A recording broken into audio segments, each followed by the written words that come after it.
Hello there, welcome to my channel. So in this video I'm going to show you guys how you can turn on or how you can enable and disable notifications on your PC. Very simple and easy. So let's open our PC to do this. Now let's search our settings here. Good. Now let's expand that. Good. On our settings we move to systems.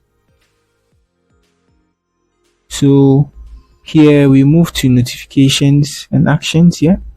And you can see mine is turned on. It means any notification I get on this PC, I'm going to see it pop up. Let me turn it off.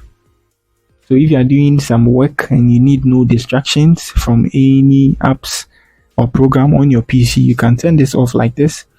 You can also turn it on, and then you can scroll down and then manually turn some notifications off. So something like this. Autoplay, which is sounds and the rest, I think it should be on. But then with a notification from Microsoft Store, I don't like it. Chrome like this, I don't also like it. Something like that.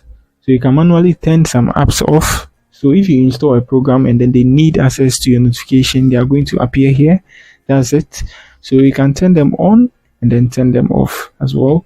So if you are new here, try to give me a like and then subscribe to my channel. That's it for the video. Peace.